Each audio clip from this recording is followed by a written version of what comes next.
Now, this weekend sees the last few days of this year's Leicester Comedy Festival. I can't believe it's nearly over already. Some of the best-known names in the business have been in the city and indeed are still in the city, have been for the last 17 days, vying for your attention alongside some of the young pretenders to comedy's crown. Tens of thousands of comedy revellers have been coming along to watch, and one of them is our very own comedy reviewer, Comedy Kate, who's with us again this morning. Hiya, Kate. Good morning, Tony. Do you like being referred to as Comedy Kate? I don't mind it in this context, but my kids have now started to refer to me as Comedy Kate. Love it, love it. I have to stamp that out after yes, the I festival. bet you do, yeah. Yeah, don't you get on at me, Comedy Kate. Oh, I can just hear that, I can really. So, where did you go last night? What did you do? Last night I went to see a trial of King Richard III up at Hansom Hall. Mm-hmm. This was exactly what it says in the title. Was he guilty? The debate, or what was being put on trial, were the good citizens of Leicester as to whether the bones should remain in Leicester. Ah. So we had a judge, who's a comedian called Tim Fitzhigham, who presided masterfully over the proceedings, and we had a prosecution counsel, who was Trevor Lock, and a defence counsel, who was Thom Tuck. Although it may have been the other way round, because it all got a bit blurred during the proceedings. Mm-hmm. They were acting brilliantly. They were putting on their best Rumpolian postures and their voices, rolling their R's, to put to the good people of Leicester why King Richard should stay here. But it was really the people who were up from the audience taking part who made this show. Right. The first guy up was quite elderly. He'd been picked because he was one of the longest residents of Leicester. So was he called as a sort of witness? He was, yes. Right. It was set up as a trial. As a trial, I was expecting it to be a little bit more like the assizes in Darrow's Law or Garrow's Law on the telly. Right. A bit more rambunctious. Mm-hmm. It was all quite respectful and quiet at first. But the laughs really got going because he was asked, why should King Richard stay here? And he just answered simply, the money. Disarmingly honest.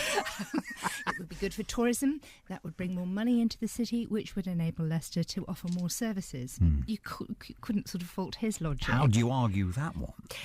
Yeah, and they had a good go. Right. The next guy up was somebody who'd parked in the car park several times over the year, so had actually been parking on top of King Richard. My goodness. And he was they were trying to take him to task for a crime of doing that, and more importantly for a crime of wearing a bum bag on stage. So it was nicely paced. It was a bit of silliness, a bit of seriousness.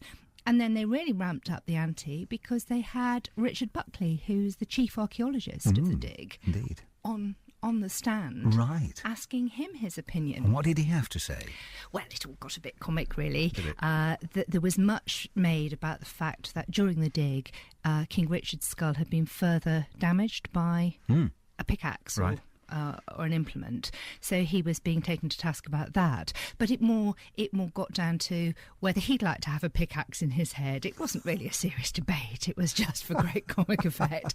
I think the audience loved it. Would I want a pickaxe in my head? I'm sorry, I'd sooner have a hole in my head.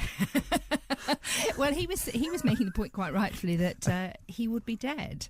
But comedians, being comedians, leap on the case. You know, he said he'd be dead and it wouldn't be an issue because he'd be cremated immediately. And the comedians were then trying to establish the exact time frame, the window of opportunity to the second where the pickaxe could go in. Surreal.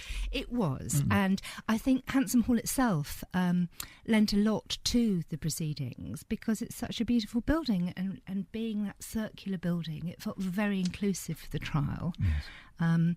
As I say, it was a bit respectful. Maybe we could have done with a couple of wenches saying clap or woo or something to add value to the proceedings. But this is a format that could work pretty much for anything. You could put anything on trial. My own personal bête noire is people who simply talk through comedy shows. I'm not talking about heckling or laughing or contributing. Or just talk to each other. Just talking to themselves about Talking to things. themselves. Shall we have another beer? Oh, I see, right. It's really frustrating. I can imagine. And annoying. And I'd like to see what they have to say if they were put on trial. Indeed.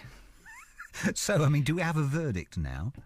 Well, I think in a room that was largely pro-Leicester, it was preaching to the converted. Sure. Yes, King Richard's bones should stay here and should reside in Leicester Cathedral.